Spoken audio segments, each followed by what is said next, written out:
ಜನತಾದಳವನ್ನ ಮುಗಿಸುವಂತಹ ಕೆಲಸ ಬಿಜೆಪಿ ಮಾಡ್ತಾ ಇದೆ. ಕಾಂಗ್ರೆಸ್ ಪಕ್ಷವನ್ನ ಮುಗಿಸಬೇಕು ಎಂಬುದು ಒಂದು ಕಡೆ ಇದೆ ಅವರಿಗೆ, ಮತ್ತೊಂದು ಕಡೆ ಪ್ರಾದೇಶಿಕ ಪಕ್ಷವೇ ಇರಬಾರದು ಅಂತ ಬಯಸ್ತಾ ಇದ್ದಾರೆ ಅವರು. ಒಂದು ಕಡೆ ಕಾಂಗ್ರೆಸ್ಸು ಇರಬಾರದು, ಇನ್ನೊಂದು ಕಡೆ ಪ್ರಾದೇಶಿಕ ಪಕ್ಷ ಕೂಡ ಇರಬಾರದು, ಎಲ್ಲವನ್ನು ಮುಗಿಸಬೇಕು, ಇದಷ್ಟೇ ಬಿಜೆಪಿಯವರ ಉದ್ದೇಶ ಅಂತ ಹೇಳಿ ಸಚಿವ ದಿನೇಶ್ ಗುಂಡೂರಾವ್ ಆರೋಪವನ್ನು ಮಾಡಿದ್ದಾರೆ. ಮೋದಿ ಬಂದರೂ HDKಗೆ ಒಮ್ಮೆಯೂ ಕರೆಯಲಿಲ್ಲ. ನರೇಂದ್ರ ಮೋದಿ ಅವರು ಇಲ್ಲಿಗೆ ಬಂದರೂ ಕೂಡ ಕುಮಾರಸ್ವಾಮಿ ಅವರಿಗೆ ಒಂದು ಇನ್ವಿಟೇಷನ್ ಇರಲಿಲ್ಲ.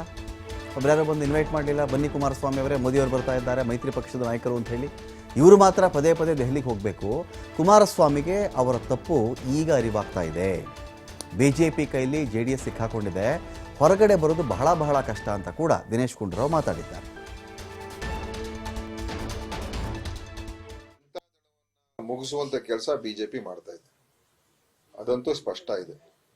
ಯಾಕಂತ ಹೇಳಿದ್ರೆ ಅವರಿಗೆ ಈ ರೀಜನಲ್ ಪಾರ್ಟೀಸ್ ನ ಮುಗಿಸ್ಬೇಕು ಅಂತ ಬಿಜೆಪಿ ಅವ್ರದ್ದು ಇಡೀ ದೇಶದಲ್ಲಿ ಒಂದೇ ಪಕ್ಷ ಇರಬೇಕು ಅಂತ.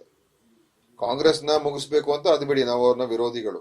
ಇಡೀ ದೇಶದಲ್ಲಿ ಬೇರೆ ಯಾವ ಪಕ್ಷನೂ ಇರಬಾರ್ದು. ಸೊ ಅಂತದಿದ್ದಾಗ ಜನತಾದಳನ ಯಾಕೆ ಬಿಡ್ತಾರೆ ಅವರು?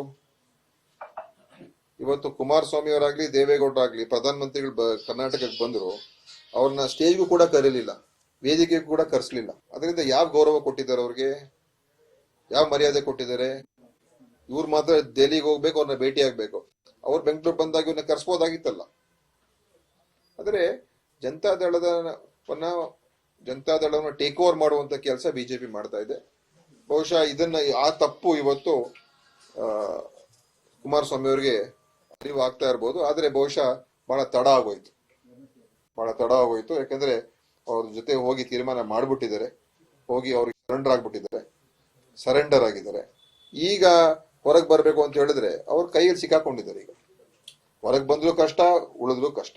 ಜನತಾದಳವನ್ನ ಮುಗಿಸುವಂತ ಕೆಲಸ ಬಿಜೆಪಿ ಮಾಡ್ತಾರೆ.